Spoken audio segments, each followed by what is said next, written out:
Say that again? Thinking of like a line on the graph, right? Right.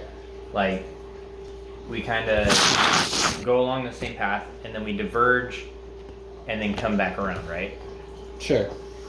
Essentially meeting a similar viewpoint. Right. But at the same time, it's like different, different paths reaching the same point. It's like you don't. But at the same time, too, like we have a differentiating. Oh my god, I think I fucked that up. Differentiating opinion. So like. No, I feel like we. I feel like sometimes we have. Depending on the subject, we have a similar opinion, and then at other times too, we have differentiating opinions. However, we are open enough to like be able to hear the other's viewpoint and understand it for what it is, right. And be on a mutual grounds on that. Right. Like we can like meet each other halfway. That's fair. That's like, I don't know. I feel like we have the same exact viewpoint because we both feel like the Second Amendment shouldn't be fucking infringed upon. It shouldn't. It shouldn't. However, like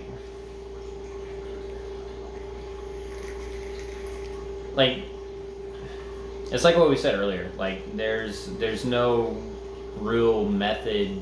There really isn't a surefire method for gun control. It's like System of a Down says. What do you own the world? Do you own disorder? You can't control everything. Like the things that people do, they're gonna do, regardless of what laws or whatever the fuck you put in effect.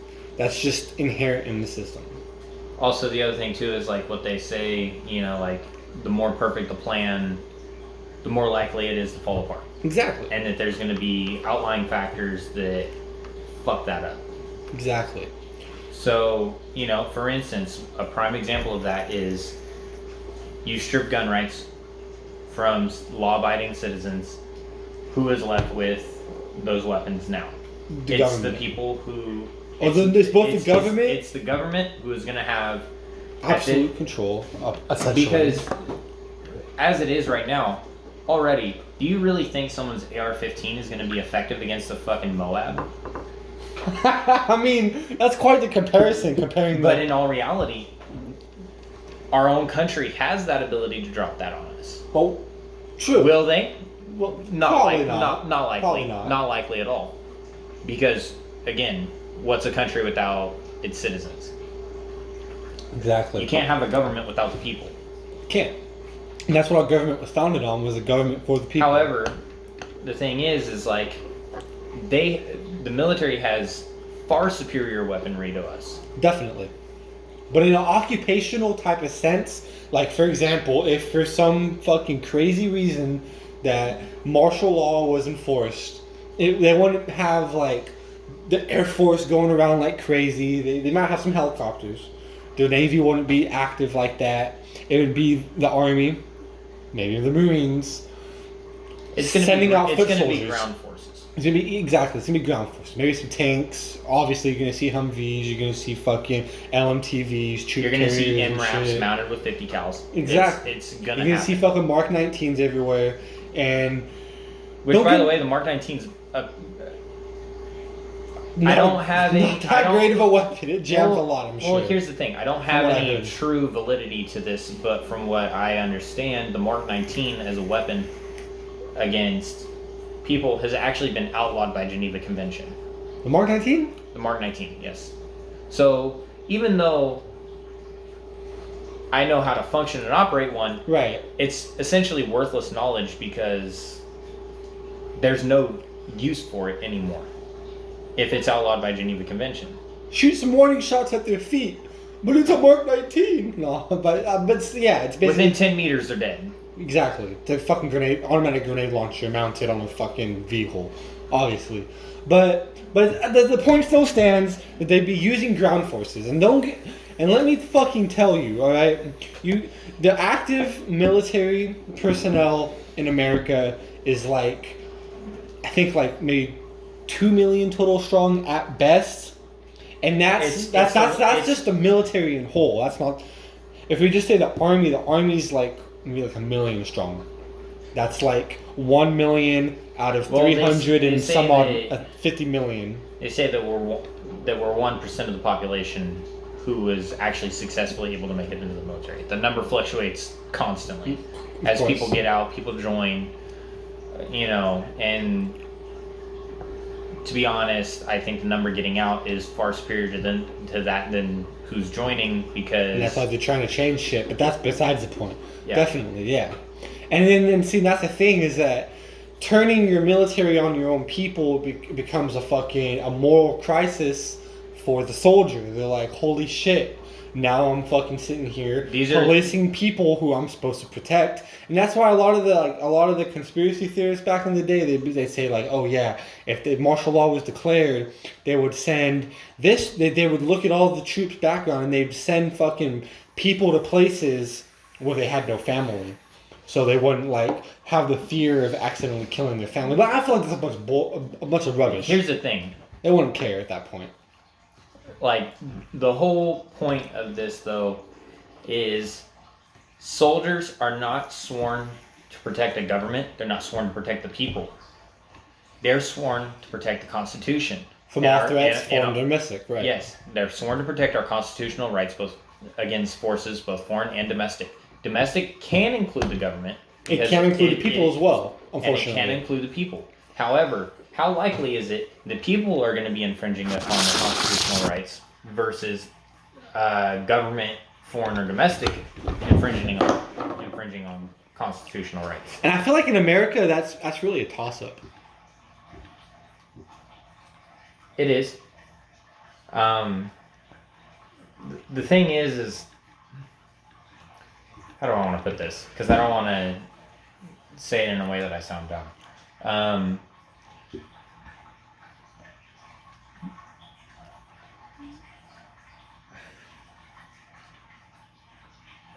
Like, for instance, taking away the Second Amendment. Sure. A very controversial subject, right? Definitely. So there's people that are for and people that are against it. All the government can do is basically through the judiciary system with the Supreme Court ruling whether or not a law put into effect, voted on by the people, violates the Constitution or not. But the only way they can infringe upon it. I mean, they can get a 2/3 Congress vote and then mandate. At that point, what's considered infringement upon the Constitution is almost entirely up to the people. I mean, that's the thing, though, is that's like what, like it's what, like the 9th or 10th Amendment? I forget what. I'm pretty sure it's the 10th Amendment of the Bill of Rights, where basically all stuff that's not fucking specifically specified by the Bill of Rights is up to the states. So the Bill of Rights says you have the right to bear arms. There's probably some extra fucking shit inside that. But the moral of the story is that you have the right to bear arms, and it's up to each state. That's why every state's different. Every state you go into, they have different gun laws, because you have the right to bear arms, but each state can specify those parameters. They can say, oh yeah, you can bear arms, but you're limited to a 10-round magazine, has to be semi-automatic, can't fucking be this caliber. So this plays into that, what I have to say. Right. So, and I'd like to touch on that. So, for instance, California. Right. Very, very restrictive state in terms of weaponry. They've recently lifted the ban on not high capacity magazines. But like just instead, what they've done is they've basically raised the capacity of the magazine. You can have like a 30-round mag now? You can have up to a 30-round magazine, which actually a 30-round magazine is considered a standard capacity. That's a standard round. So within those limits, now anything considered high capacity is 31 plus rounds. Right. Which isn't that bad. That's reasonable. So look at the ban nationally on bump stocks, right? So to go back to what you had said earlier, prior to all this starting, there you mentioned like when the Constitution was ratified and everything, and the Bill of Rights was made, the Second Amendment, at the time, they only had muskets. Right. So the government had muskets. They didn't foresee the expansion of weaponry into what it is nowadays. Sure, and that's fair. But the government had muskets, people had muskets. That's all they had with muskets. So, the thing is it's just scale. At that point, technically the law could be written as black and white. No, the government can't restrict your right to bear arms. Right. However, what is considered accessories to that weaponry can be restricted. So, for instance, California's law of having to have you can have a semi-automatic rifle, it has to be completely featureless, meaning you can't have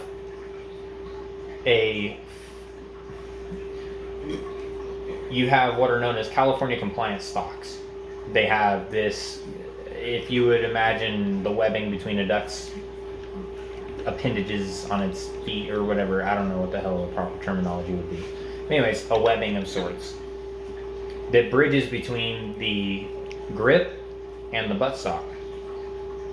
Having that on there is part of what makes a weapon featureless. It affects recoil compensation, all these other things, right? So that's not an infringement upon our Second Amendment. What that is instead is a restriction placed upon the accessory that the weapon can have.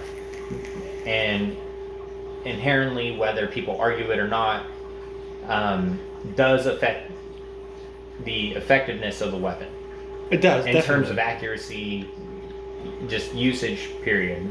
It's uncomfortable, much more uncomfortable than being able to just wrap your hand around the grip.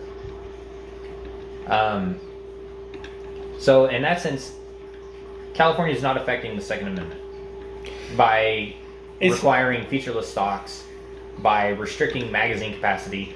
In all essence,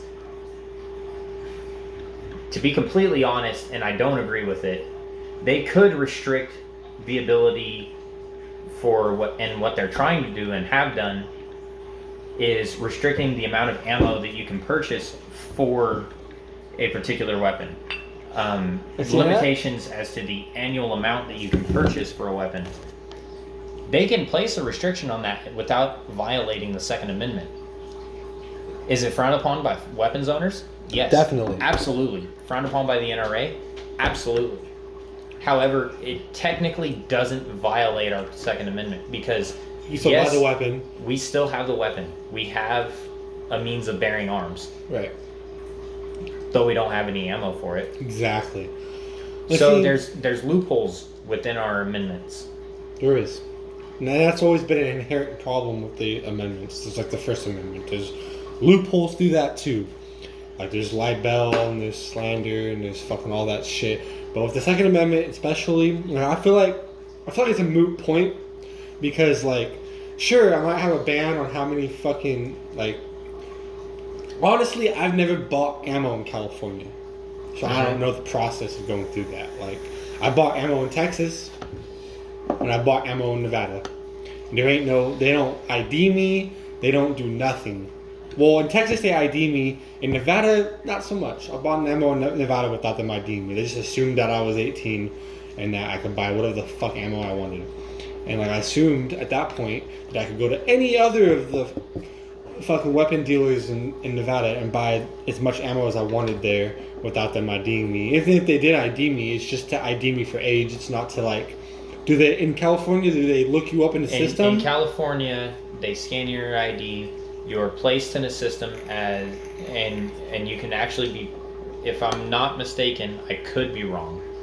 I don't want to say this because it's very. I mean, I just want to say that we're both from California, so like.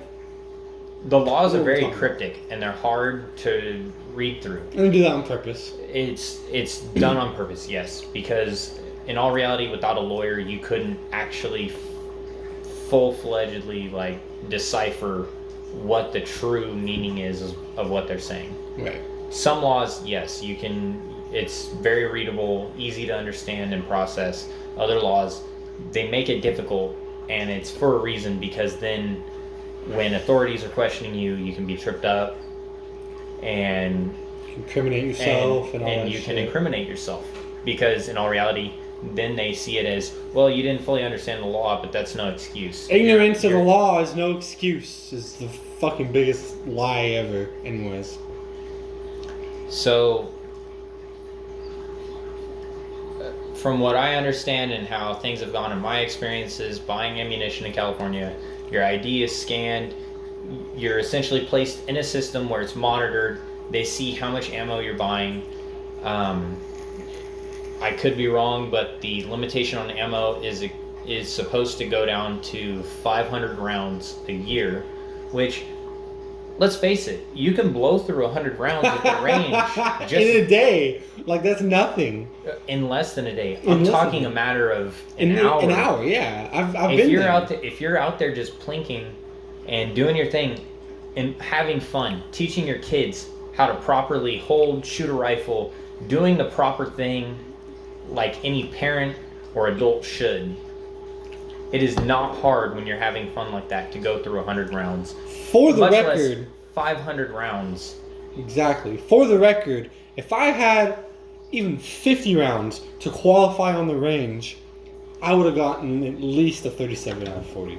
But all I had was like I had 9 rounds to fucking zero my fucking sight, and then I had my fucking normal fucking 20, 10, 10, 10 or something.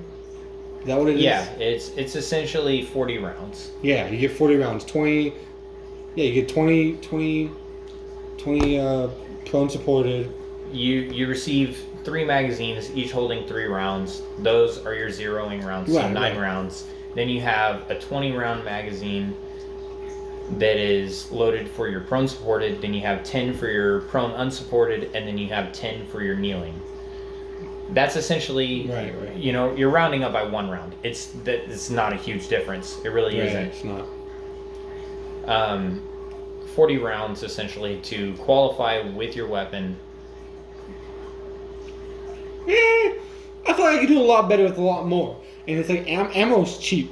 Ammo's cheap as fuck. And like, it's mass produced. Like in all reality, ammunition shouldn't be as expensive as it is. It really should. In my experiences, buying ammunition in California is far more expensive than buying it in any other state. Definitely. And it's simply because the restrictions imposed.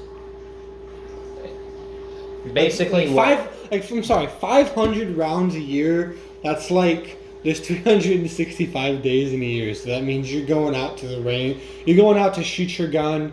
And I'm sorry, when I go and I shoot and I fire, I'm firing like 100 rounds. That's like what, like 3.5 times a year I'm going to fire my weapon.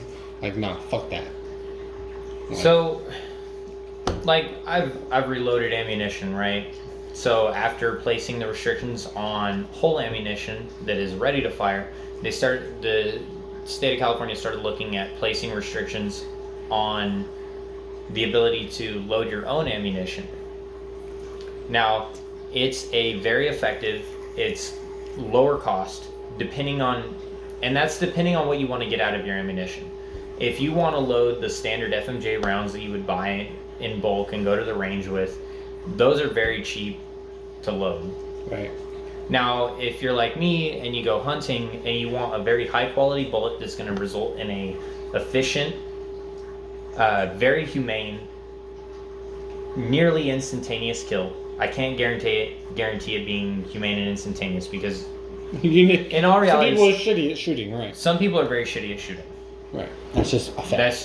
That's just part of what it is. Oh, I'm a dentist. I'm gonna go out and decide to shoot for the first time, hunt some fucking boar, and it took me 3 shots to kill him. Yeah, but at the same time, that's the guy that's typically paying, hella money for his weapon and ammo. Hella money for his weapon. He's probably paying people to coach him how to use the weapon too. It's not just that. It's his money, his ammunition. He's going on a guided hunt from a helicopter.